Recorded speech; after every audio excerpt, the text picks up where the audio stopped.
Most people recognize Warren Buffett as one of the greatest value investors in history, but far fewer know the man often called India's Warren Buffett, a trader who started with just $100 and grew it into billions. Today we're going to explore the remarkable rise of Rakesh Jhunjhunwala. By the end of this video, you'll learn the 3 core principles that shaped his fortune, and how you can use them yourself, no matter your income or experience level with investing. When Rakesh Jhunjhunwala first stepped into India's markets in the 1980s, the economy was unpredictable, information was scarce, and most people didn't even trust the stock market. But he had one advantage. He treated investing like understanding people, not numbers. He would ask, what does the company do that actually makes people's lives better? And that simple question led him to some of the most unexpected and eventually legendary investments of his career. One of his earliest bets was on Tata Tea in 1986. At the time, the company was struggling, news around it was negative, and most investors avoided it. But Rakesh noticed something the crowd ignored. Tea consumption in India was steady, stable, and deeply cultural. Even in tough times, people didn't stop drinking tea. To him, that meant resilience. So while others ran, he bought heavily. Within months, the stock tripled, giving him his first major breakthrough.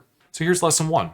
Conviction comes from understanding what people value, not just what companies sell. Rakesh would ask, why do people choose this product? What need or emotion does it satisfy? Will they still want it 10 years from now? As an actionable takeaway, pick one product you use every day and ask these questions yourself. If the company consistently makes life easier, cheaper, or more enjoyable, it's likely to survive challenges. And that's where long-term investment opportunities often hide. Look at the things you purchase in the grocery store, your subscriptions, your clothing, your tech devices, and ask these questions. A great example is Amazon, which provides faster, cheaper delivery of almost any product you want straight to your doorstep.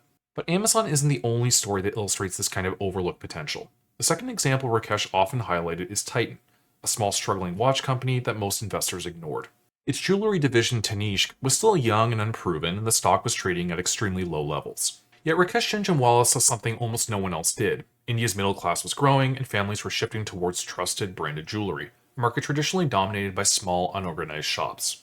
To him, Titan wasn't just a watchmaker, it was a future lifestyle and jewelry giant in a country where gold plays a huge cultural role. So he made a bold bet, buying millions of shares when they were just a few rupees each. Then he held them for decades. As Tanishq expanded nationwide and Titan reinvented itself, the stock became one of the biggest wealth creators in India's history. Looking to lesson 2, great investments often look unimpressive at first until you understand the transformation happening underneath. Almost everyone dismissed Titan, but beneath the surface, a quiet transformation was underway. The rise of branded jewelry, the power of reputation, and India's growing middle class craving trust and consistency. For the actionable takeaway, look around your own life and community. Are there products or services people are slowly starting to prefer, even if the market hasn't noticed yet? Try to spot trends that solve problems or create lasting value. These early signals are where opportunities often hide, long before they show up in financial statements. A great example of this are the AI tools available to consumers. Adoption is rapid, but many investors still don't fully grasp the long-term potential. That same dynamic played out years earlier with Crystal, a modest rating agency with a plain, unexciting business that most of the market overlooked. Rakesh saw that India's economy was about to expand. Foreign investors were beginning to take interest, and banks were going to need reliable, standardized ways to judge risk. Credit ratings, a tool barely noticed by the public, would soon become essential to the entire financial system. So instead of chasing popular stocks in tech or commodities, he started buying Crystal.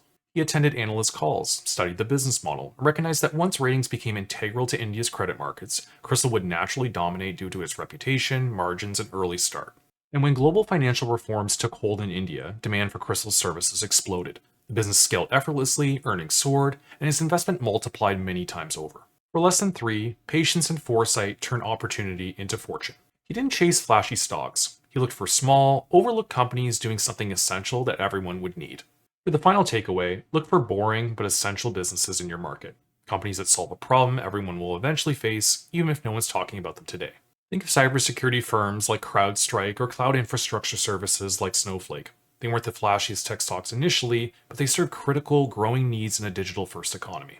Early investors who studied these businesses understood the problem they solved and had patience to see enormous returns. By the time Rakesh Jhunjhunwala passed away in 2022, he had transformed that $100 beginning into a fortune worth billions, becoming one of the most influential investors India has ever seen. His long-term holdings, Titan, Crystal, Lupin, and several others, didn't just rise, many multiplied 20, 50, and even 100 times over the decades. Rakesh built his wealth from a deep belief that markets reward patience, curiosity, and independent thinking. He didn't chase trends, he didn't panic with the crowd. He just studied consumer behavior, business models, and long-term structural changes years before they showed up in quarterly results. He also understood something that many investors never learn. You You don't need to buy hundreds of companies, just a handful of great ones you deeply understand. Beyond the numbers, his legacy is considered cultural. He inspired millions of small investors in India to enter the stock market for the first time, showing them that wealth could be built not only through salary or entrepreneurship, but through ownership of businesses. His interviews, speeches, and bold optimism about India's future made him a symbol of confidence in the country's growth story.